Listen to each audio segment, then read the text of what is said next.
This is the still life that you will be learning on. As you can see, I have already gridded it 1 by 1 inches. I've printed it out, and I'm going over the top and lettering it. On the side, I'm using numbers.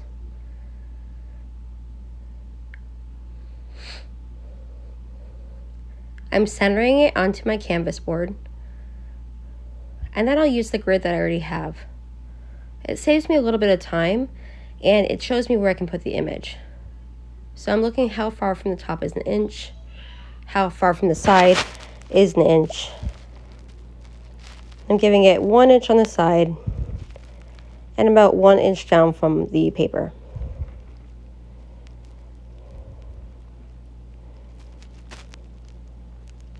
Because I want my image to be in the center and have some negative space around it. So I'm just using the grid that I made on the paper to create the grid on the page. It does save a little bit of time. It's a little less inaccurate, but it still works.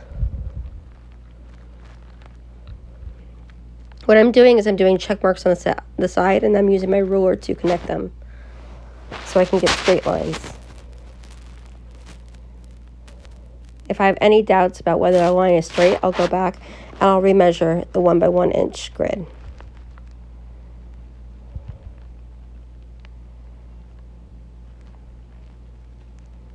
I'm just using a basic pencil, HB pencil. And I'm going fairly lightly on this. At the end of everything, I will probably erase a lot of my grid. So just remember that if you push hard, you're going to have to paint over that grid a lot more. The grid is really just to create proportions and to get an accurate drawing.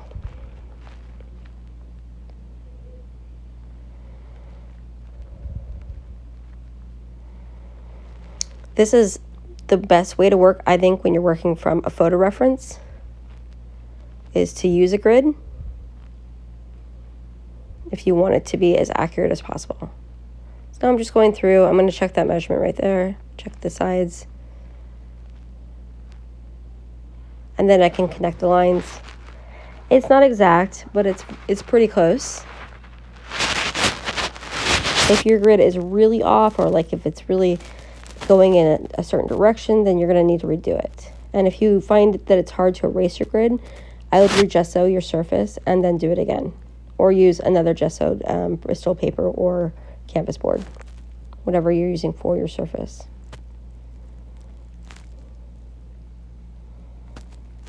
You want it to be fairly accurate, but this only took me about 15 minutes worth of time to actually create.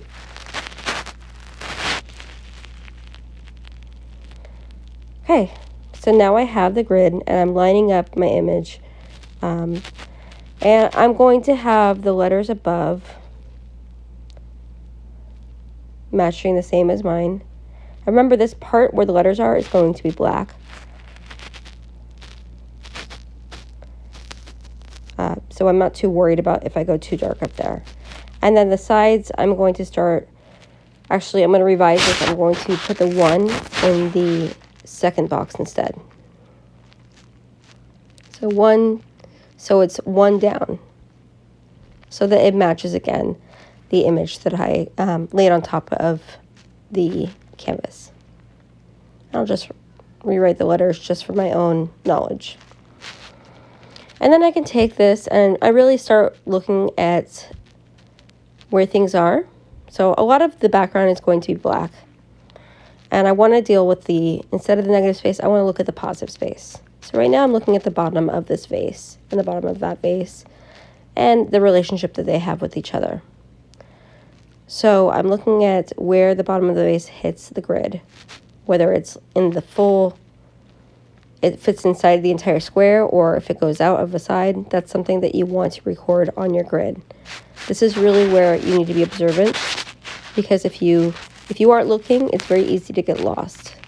So take your time with each square so that you're matching up the square by square. And what I'm looking for is shapes and angles. So I'm doing more of an outline. And I'm looking at the shapes and angles and the negative space.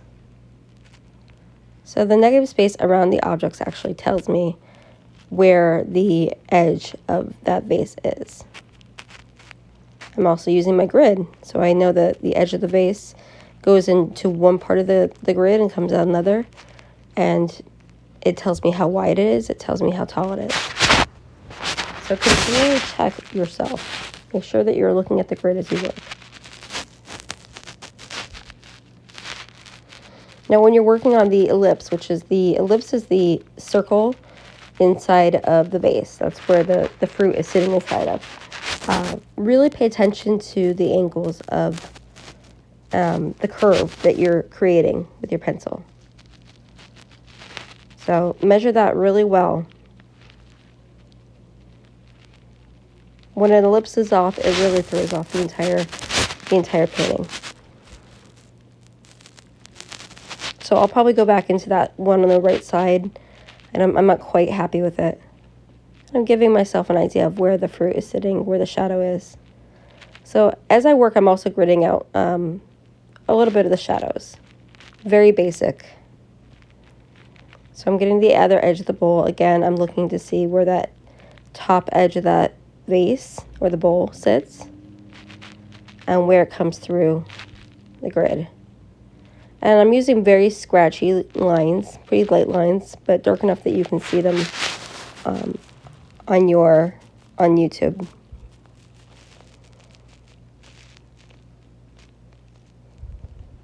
But don't try to do too indented lines, or else the paint's just gonna go into those holes.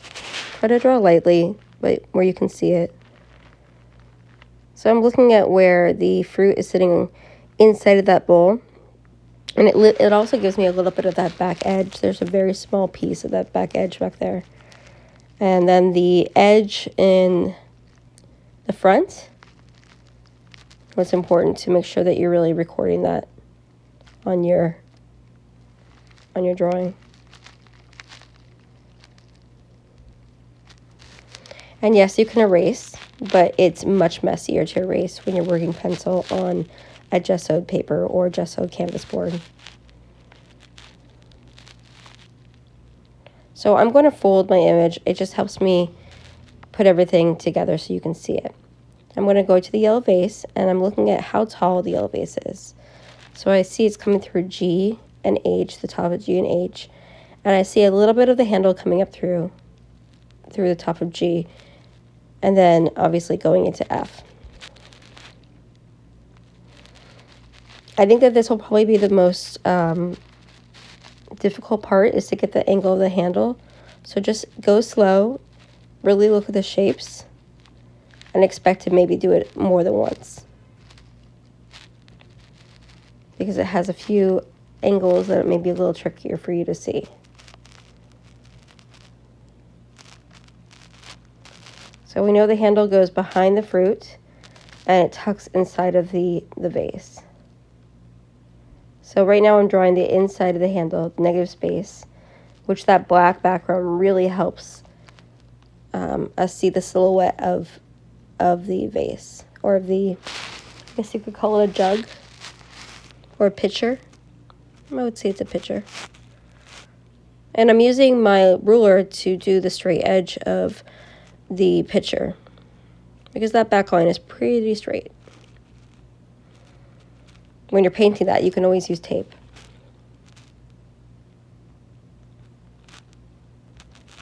So I got a pretty rough idea. I don't think it's quite right yet, but I can go in and edit it a little bit.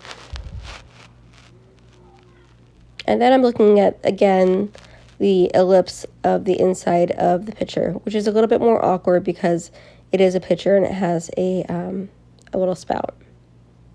So the angle of that spout, you really want to check and see how it goes in and out of that square.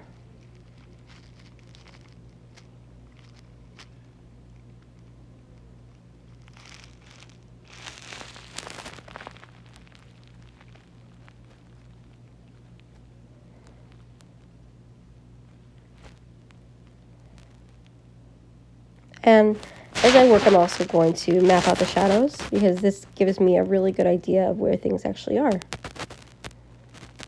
And then the line on the right side of the picture is pretty straight. So I just need to figure out where it goes. So where does that straight line stop and start, and where does the circle part of the picture stop and start? Now with the circle, I'm finding out where it comes in and out of the square. And it may not be a perfect circle right now, but I'm getting an idea where it's really sitting and the proportion of it. And of course it goes behind the bowl of fruit. So we want to make sure that that's something that our viewer understands, where things are sitting in the picture frame. And then where does the background sit? So I notice the background sits here, and then where does the background sit on the left side? Slightly different angles on the left and right are where the background sits there. So slightly off, but relatively similar. It's not a big difference. Just stuff that you'll notice when you're working this way is you start seeing the proportions a lot clearer. So I'm mapping out shadows right now. That's my cast shadow coming from the yellow picture. And then I'll map out the cast shadow off of the blue bowl. And I'm going to let the cast shadow just go all the way out of the canvas. So I'm sure there's a little bit more space in there, but I'm just going to drag it out all the way to the edge. That cast shadow will be a great way for our viewers to enter into the composition from that left angle up into the curve and then up into the picture with their eyes. And it'll create a little bit more drama as well. So I'm just going back right now, checking the fruit. Where's the fruit go? And really making sure I'm looking at, what is in front of the fruit's in front of the picture. Where does it come in and out of the actual square? And what's its relationship to the other fruit, as well as the cast shadow. I'm just making a map of shadows. I'm not shading. Now this is a solid drawing. I would go back, I would erase the grid, and I'm also recommending that you go over the yellow base with some white gesso or white paint and just give it a light coat